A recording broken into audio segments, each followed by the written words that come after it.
B-boy. From the old to the new, still a B-boy. Too bold for the school, still a B-boy. East Coast to the West, B-boys worldwide. We supposed to be blessed, still a B-boy. This week, we're heading back to Compton to talk about one of the most important and influential groups in hip-hop history, a group that was full of artists who would go on to influence generation of other artists and groups, and they gave us some amazing records. This week, the world's most dangerous group, top 10 NWA songs. Joining me is my man, the Hurricane, and as always, my co-host with the most, Raven Hunter. Just the three of us, we're going to hold it down. I'm going to start talking about some NWA. And I'm going to start us the last NWA album, which came out in 1991, the For Life album. And I'm actually going with the prelude, the intro. So talking about intros, this is one of the best ever, that beat. That beat is just so iconic, so amazing. You have Above the Law talking shit in the beginning. MC Ren kicks a dope verse. Eazy comes in, talks some shit. MC Ren kicks another verse. It's just such an iconic beat. I almost get a smile every time this comes on. So I had to fit it in there, the intro, prelude, and it's just so iconic. So that was my number 10. Kane, what's yours? I had Dope Man. I probably had 5 songs that I was like, which one do I want to be number 10? But I picked that one because of how iconic that is. And I'll probably use that word a bunch of times just because I think, NWA changed the culture of hip hop. NWA started a whole genre of hip hop. Yeah, I picked it because of that, because of, everybody has some Dope Man reference in one of their songs. No, it is iconic. And thinking about this episode, they're probably the most influential hip-hop group of all time. Not only influence other people, but think of all the artists Dre gave us.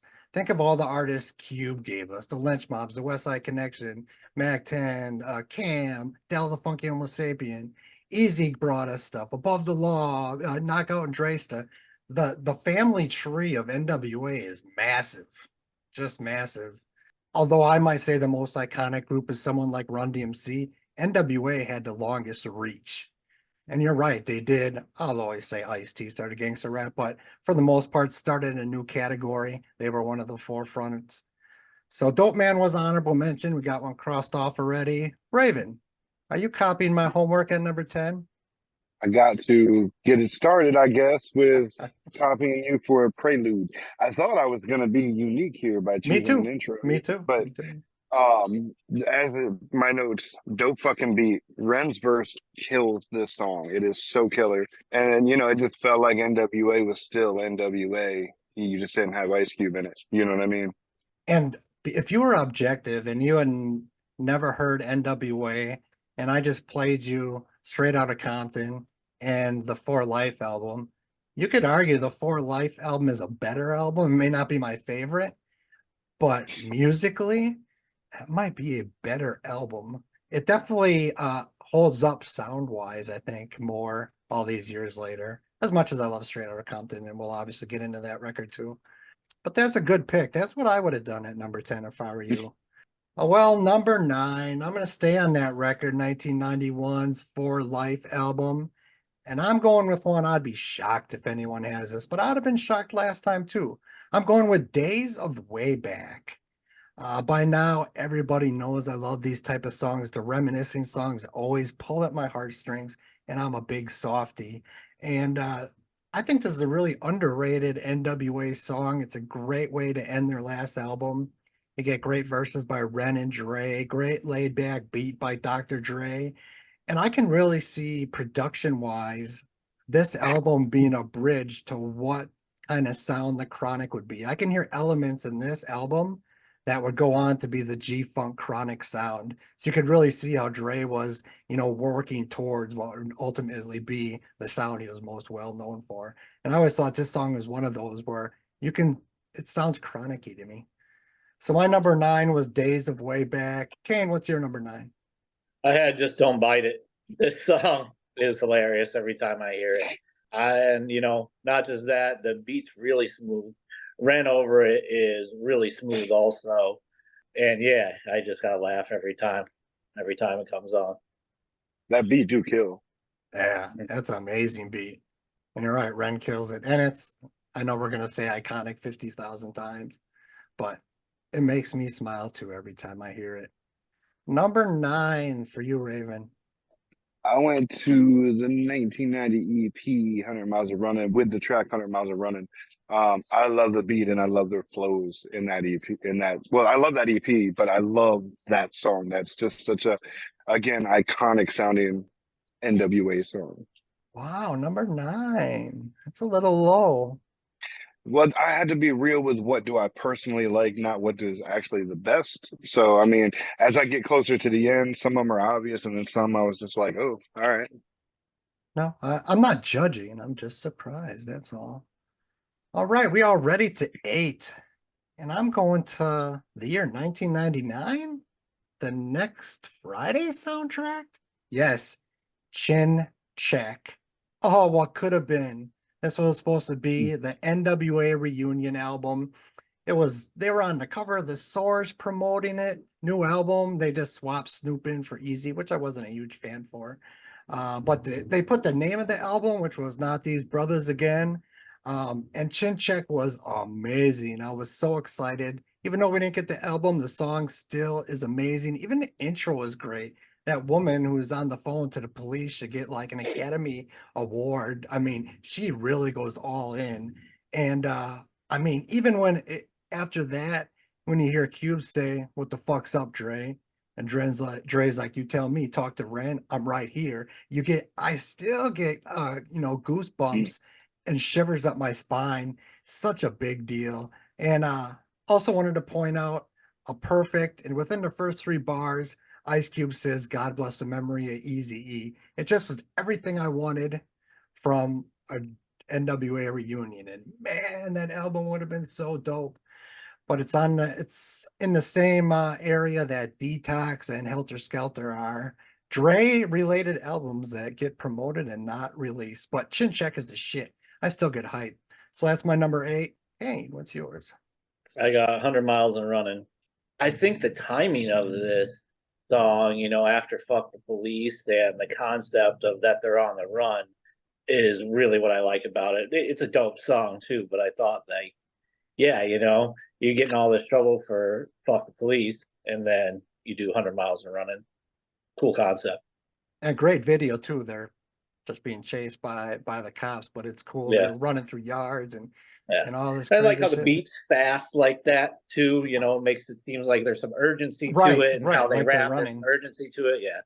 And with that beat, they do the drops like at the perfect time. Sound effects really add to it. There's a lot of sound effects, running and all these screeching, and I'm just surprised you guys had it that low. Obviously, I'm giving away that I had it high on my list, but we are on 8 and we are on Raven. What you got?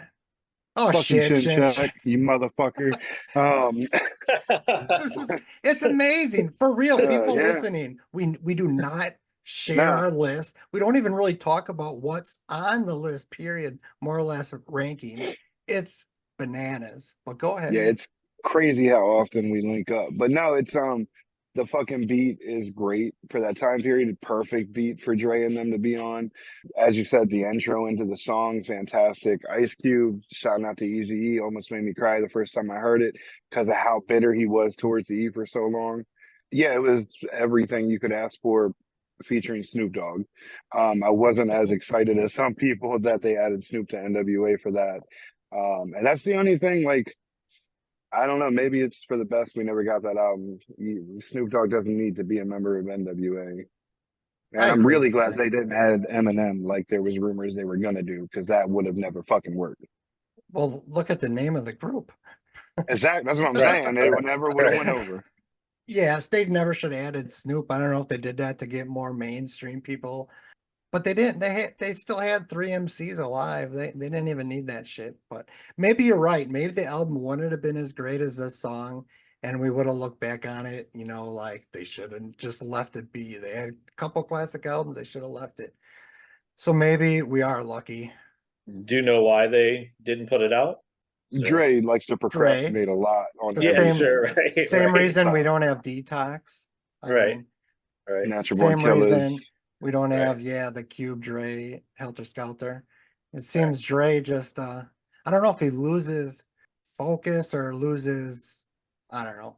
Yeah. Although at that era, this is 99, that's when he signs Eminem and Eminem blows. So he might have had focused his attention on that because that King T album was on Aftermath and that got shelved and it was finished. It just needed to be released and promoted. But I've heard that Eminem is the reason that King T album never came out too. All right, number 7, and I'm just planting my ass in the year 1991. I'm still on this album. And for Life, Brothers for Life. I can't say it backward. But the song is Appetite for Destruction. This was a single off the album. It's a great, rugged, rough beat. But the highlight is Eazy's verse, where he counts from 1 to 10, all different, things. He does that so well. And the video, there is 1920s gangster with Tommy guns, robbing banks and shit. And I also picked this because I want to talk about, they had a VHS video. I think it was just titled the End for Life home video. And it had this video on it. But it also had behind the scenes at an Eazy-E pool party. And like all these half naked chicks are partying and all these guys are partying. It's like you got behind the scenes. And in 1991, that was cool to me. I was Right. I was like, oh shit, it's like Eazy-E's house. I thought that was the coolest shit. So Appetite for Destruction, that was my number 7. Kane, what's yours? Express Yourself.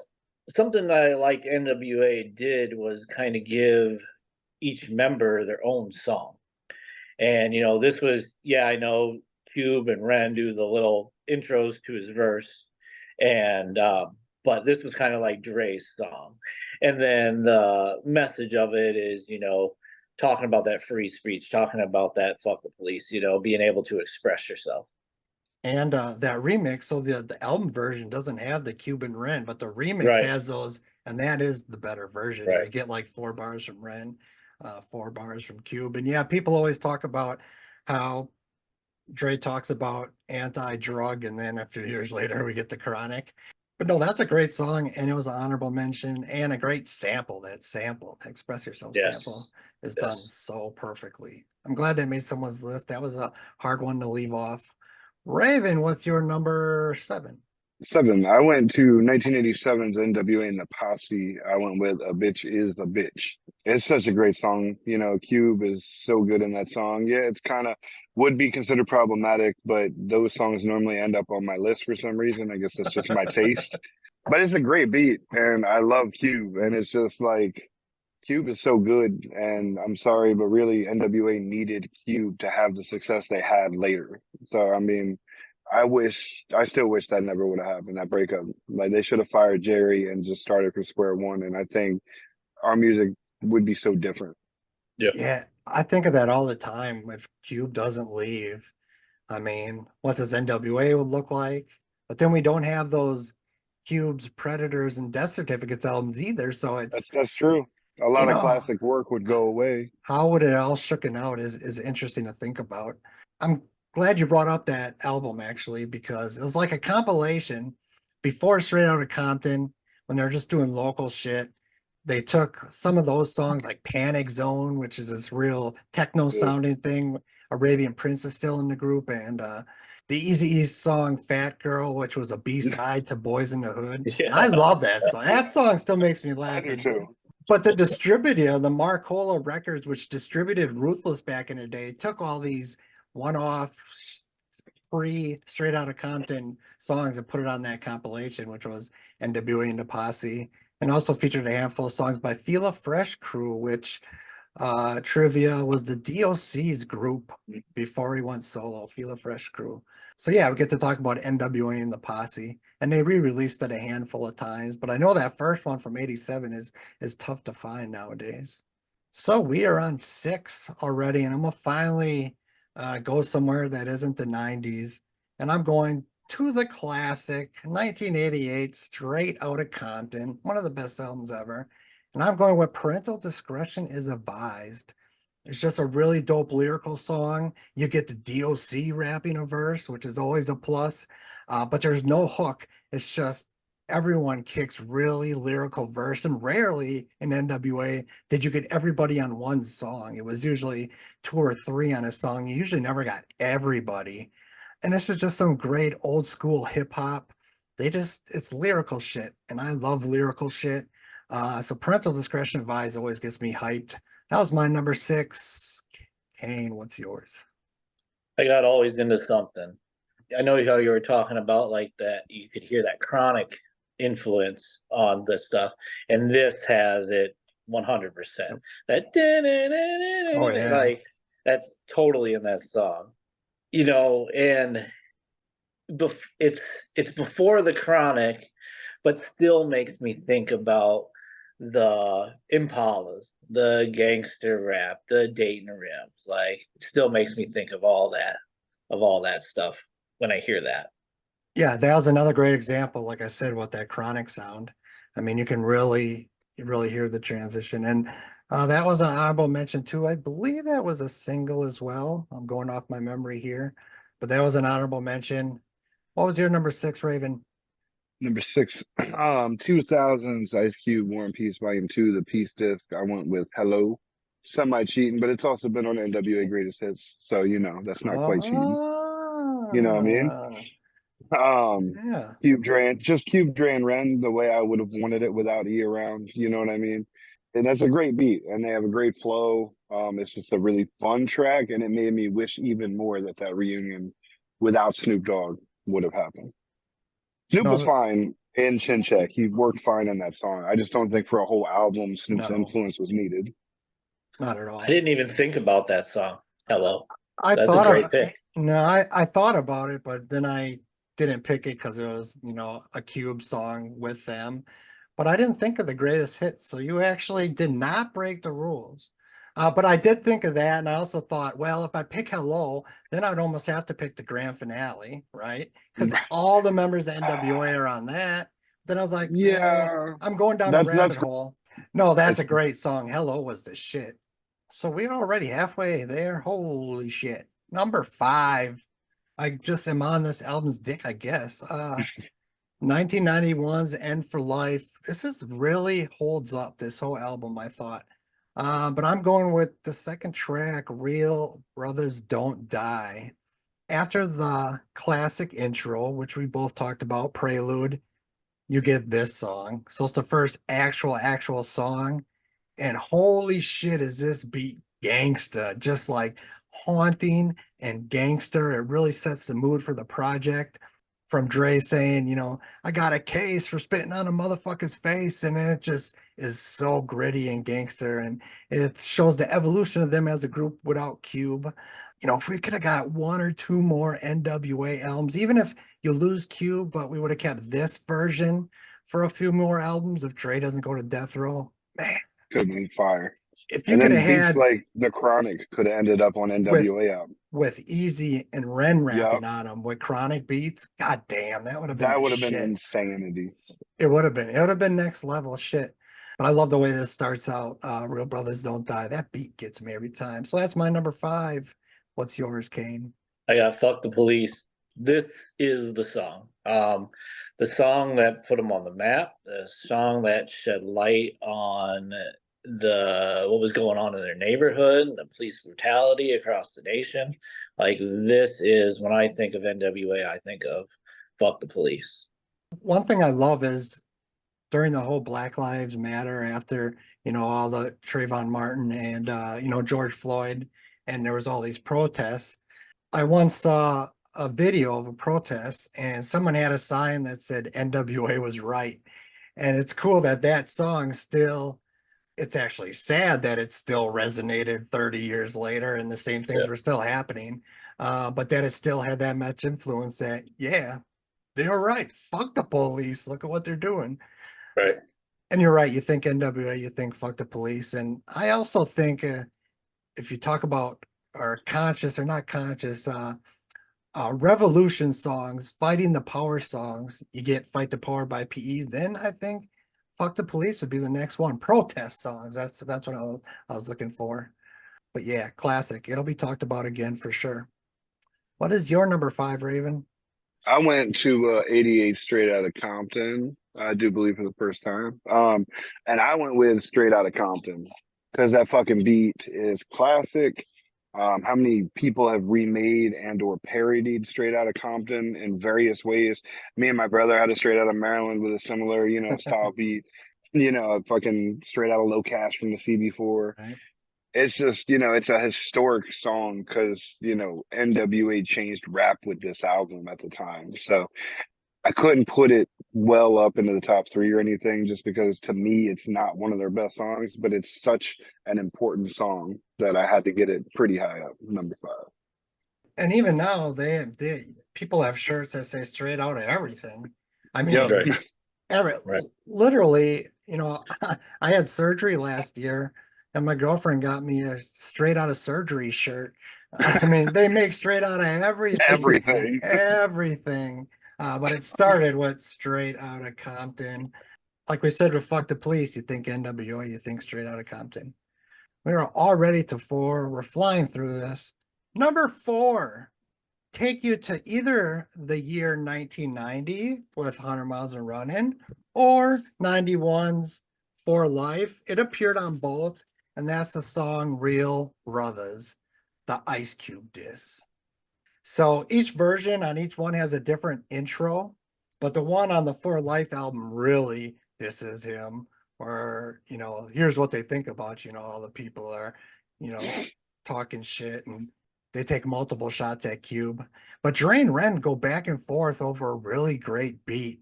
And, Eazy comes in the middle with a classic Eazy verse.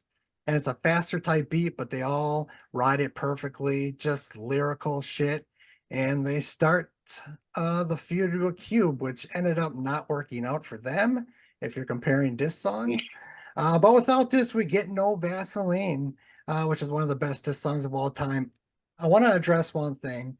Maybe my brain works different, but when this came out and I was a kid, I always thought, this always struck me. Dre says a line, you couldn't kill a fly with a motherfucking sledgehammer. And I always thought, that would be really fucking hard. Can you imagine Right. killing a fly Right. with a sledgehammer? How fast you'd have to move that? I don't know. That always stuck out to me. It still does. I laugh at myself because I think a little kid Chris being like, that would actually be really hard, Dre. That's not a diss. You kind of fucked up, bro. Dad, Yeah, Dad, you what got the a fuck, Dre? sledgehammer? Yeah. Dad, you got a sledgehammer? Let's try this. Yeah. But no, the Ice Cube diss had to make it high. So that was my number 4. Kane, what's yours?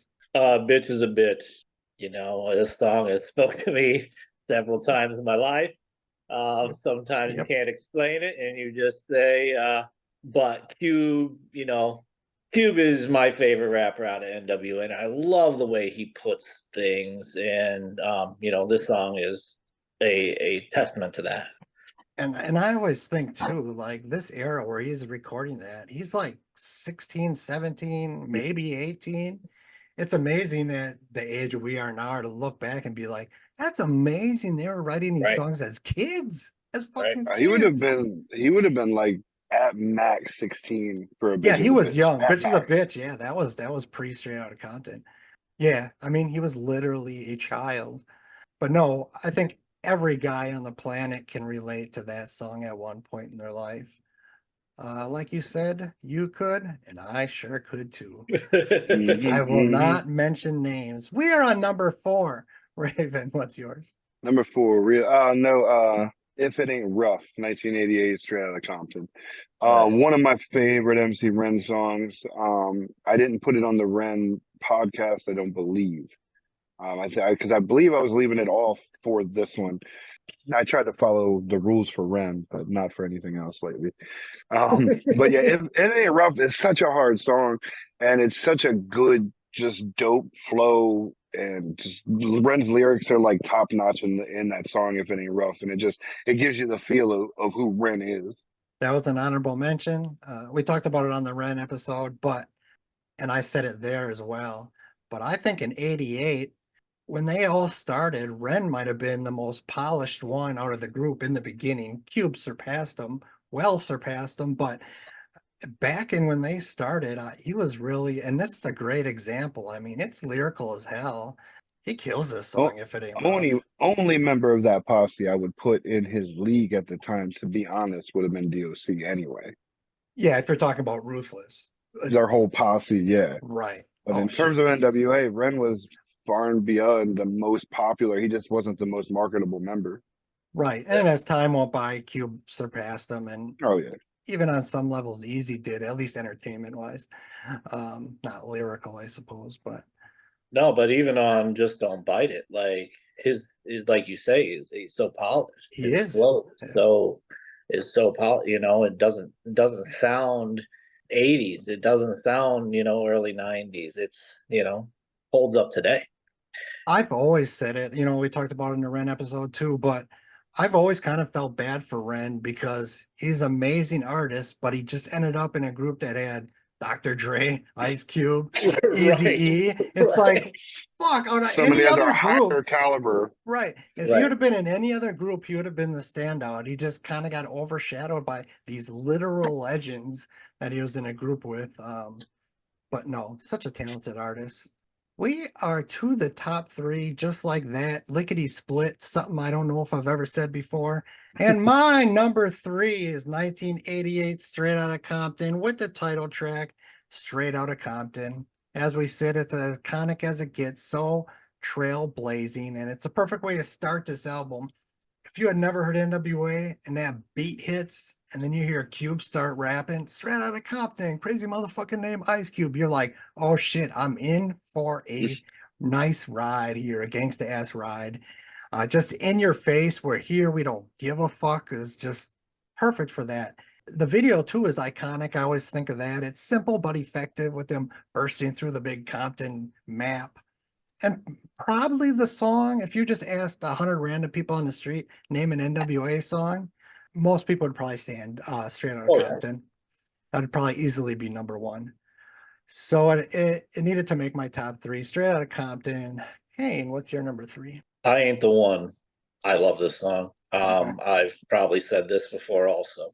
Like I said, Cube is definitely my favorite member, and how he puts a song together is one of the main reasons. I like that, he's like, I tell the girl in a minute, I drive a Okay. bucket. Like it's just, Yeah. it's so funny. It's so, I ain't the one. Like, you're barking up the wrong tree, lady. Like, I ain't the one. Yeah. It's kind of similar to A Bitch is a Bitch. I kind of always Right. compared those two. And I always loved I spelled girl with a B. Right. That line always popped me. I always thought that was great. No, that was another honorable mention. So got another one crossed off. I ain't the one. I'm singing it in my head now. Raven, what was number three on your list? Fuck the police. Straight out of Compton. Yeah, I mean, it's been talked about. It's such a groundbreaking, iconic song. I don't know how many movies I've seen that involve police chases or someone getting pulled over with that fucking song playing. I guess, and people still screaming it. Like you said, they were still giving NWA nods during the riots and stuff of 2020. So it's still relevant, whether that's a good or bad thing. And they went to jail and risked their own time to make the point and make the stand to do that song. Yeah.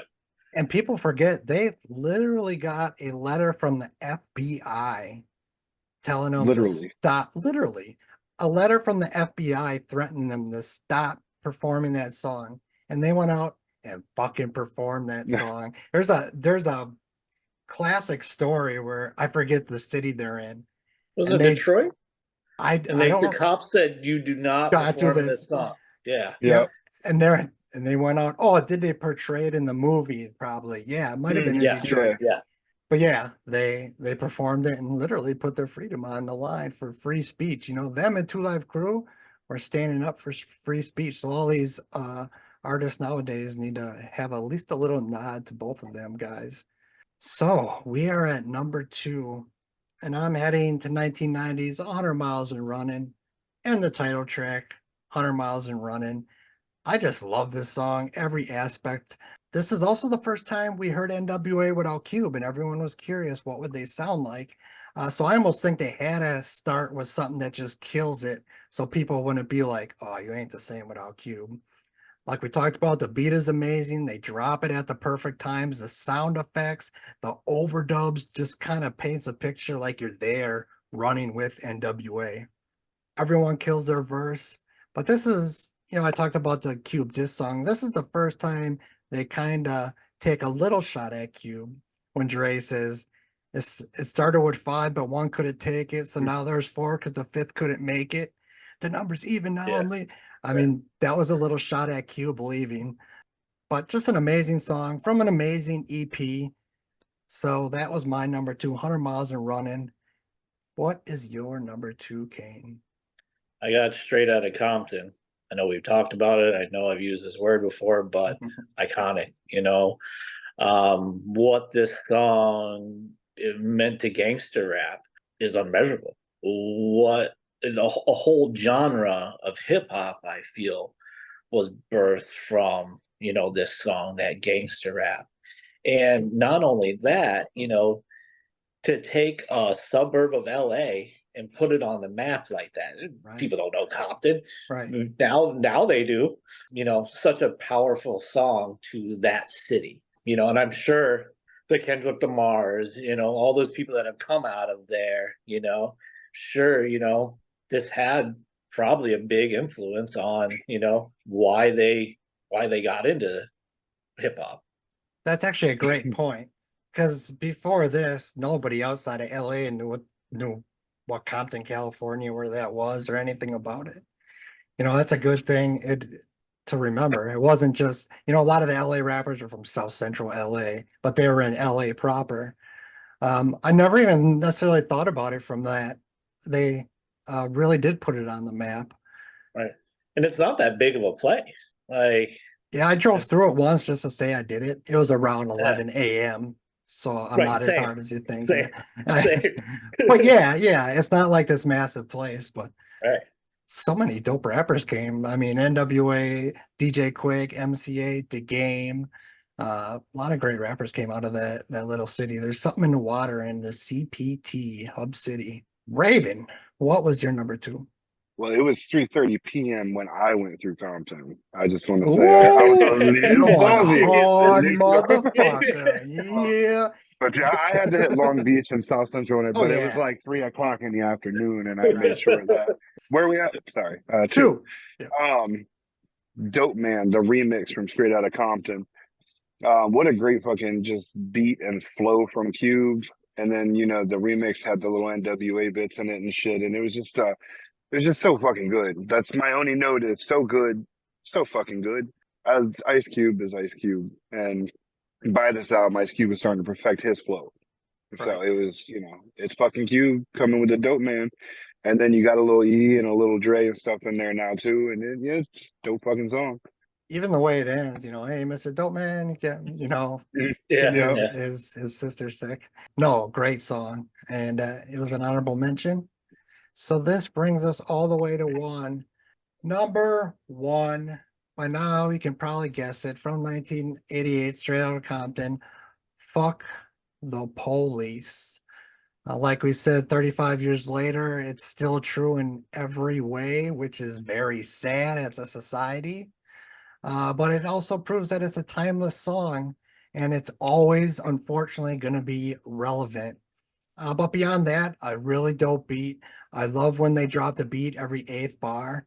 And the little courtroom scenes between verses are done so well. They just paint a great picture between the cops and the courtroom. And like I said, this is up there with PE's Fight the Power when you come to like protest songs. We talked about the FBI letter. What more can you say about it? Iconic, the word we keep using. Fuck the Police is my number 1. Kane, what's yours? I got Boys in the Hood. This beat is so dope. I love what in the beat where it goes. It's so hard. And Eazy seems so real of what he's talking about. Like, I don't know how accurate the movie was, when they were recording this song, when they were like, Who else is gonna rap this? You know, Cube writes it, and who else is gonna rap it? Well, no one else has a 6'4". No one else is a real gangster like Eazy is, and they're like, you do it, and it's just so good. It's so iconic. All that stuff. As a movie, it's so good. And kind of like what you're saying, what's really crazy is they had to talk him into it. You know, Eazy didn't even want to rap at first when they started the group. So think of all the Eazy verses and songs we would have missed out on. I mean, shit.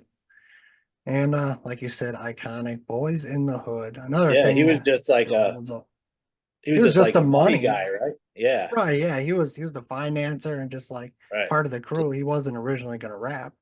Right. But he had that voice. I mean, what a distinct, perfect voice. Shit. What a shame he died so young. It's heartbreaking every time I think about it.